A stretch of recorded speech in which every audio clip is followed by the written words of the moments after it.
Good morning, Kentuckiana. Thank you so much for waking up with us on this Saturday morning. It is 9 o'clock. I'm Gabriel Gonzalez.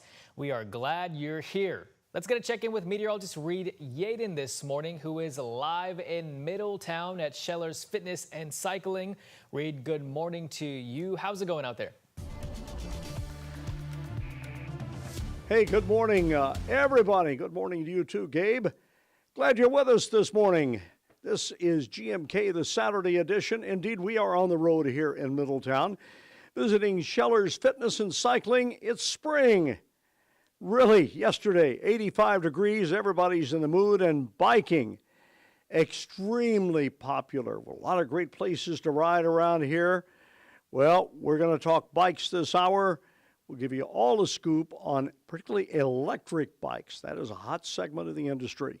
Well, let's go right into the weather. We do have a weather alert day tomorrow. We'll dig into that in some detail coming up in about 15 minutes. But for now, here's what's coming up in the next 12 hours. Temperatures overnight stayed in the 70s here in the city. Upper 60s outside the city. We are cloudy. It's going to be breezy today. We move into the upper 70s. We figure about 77 for a high today. Tonight, some thunderstorms, non-severe. But the threat for severe weather is tomorrow night, late into the early hours on Monday. All types of severe weather could be in the offing there.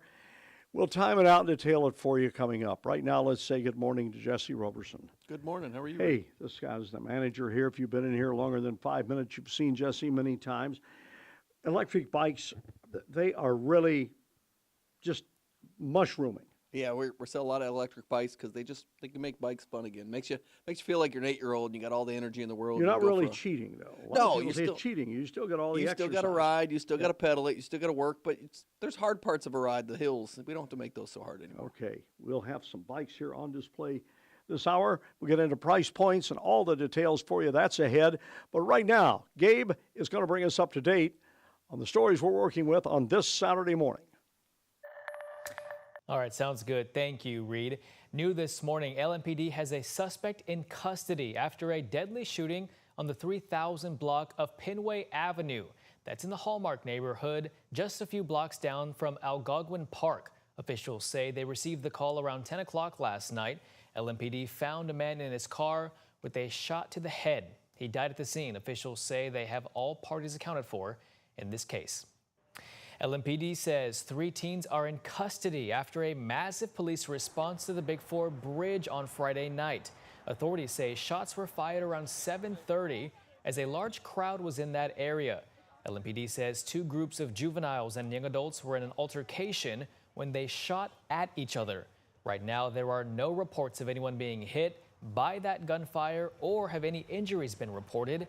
The bridge and the roads in that area were immediately closed. 3 teens, ages ranging from 13 to 16, were taken into custody by LMPD, and police say they also confiscated 1 gun at the scene. People in the small town of Utica, Indiana, are celebrating a victory as they will now have full-time fire protection starting in 2026. The ousted fire board members won a judgment yesterday and got reappointed just in time to make their vote. Focus reporter Travis Breeze and photojournalist Jessica Farley tell us how one well-known judge got the final say. Good afternoon, everybody. Have a seat. Thank you. The judge who helped untangle the web of the Jamie Knoll scandal getting one more assignment Friday. Believe me, I have no interest in being involved in Clark County politics. Judge Larry Medlock was appointed special judge as the Utica Township Fire District board members argued they were illegally removed by the county commissioners. Put them back into place to vote as the people would want them to vote, to allow the city of Jeffersonville to have their vote. The commissioners say they removed the fire board for cause because they were ignoring the financial impacts of their $30 million fire territory with the city of Jeffersonville. Schools and other local governments in Clark County would lose millions in local income taxes. The territory would also add a new ambulance service. It's a fire protection district. If you look at the ordinance, the 1998 ordinance creating this district, there's not one word in there about emergency medical service. not one. The board members say they evaluated all options, and this was the only one to keep their residents safe. And they were removed for doing their job, in my opinion. I have great concerns with the effect that this will have upon your fellow citizens and entities within this county. I want you to seriously consider what the impact will be for other entities and individuals. After getting reappointed, the board members went to the Utica Town Hall for a previously scheduled meeting and promptly approved the fire territory. That's it. Judge Medlock said at the end, he said, "I will find that you were improperly removed, but I want you to think hard about the financial impacts to the rest of the community." Do you feel that you did that? I do. I feel like that we've considered that multiple times over the course of the 3 public meetings. We've had a lot of discussions about it. I get that we're affecting everybody else, but I also get that Utica has taken so little for so many years. Friday was a big win for the people of Utica and people in northeast Jeffersonville who will be getting increased fire service as well. But this is bound to be challenged more in lawsuits coming up, and it has to go through the Indiana Department of Local Government Finance. In Utica, with photojournalist Jessica Farley, Travis Breeze for the WHAS11 night team on your side.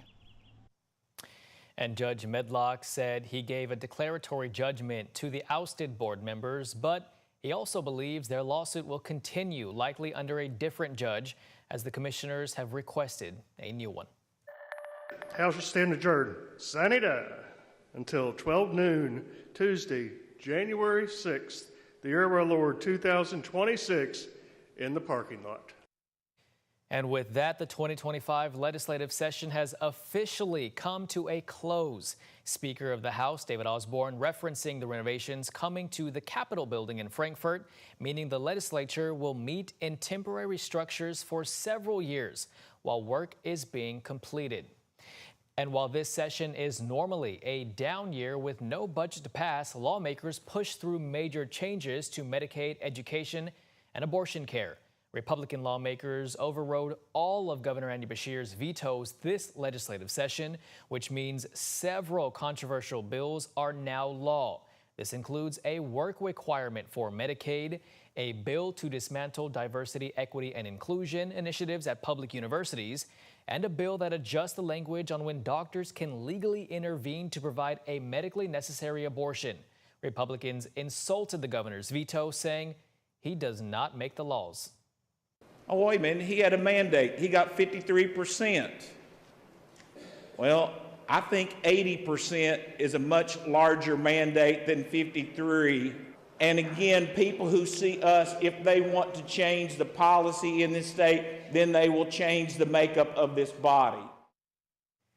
And in response, the Kentucky Democratic Party slammed Republican moves, saying in part, quote, "While Kentuckians asked for better health care, jobs, and education, Republicans spent their time in Frankfort making sure state laws protects the discredited and dangerous practice of conversion therapy, stripping away protections for clean water, and dissolving Kentucky's ability to set its own worker safety rules.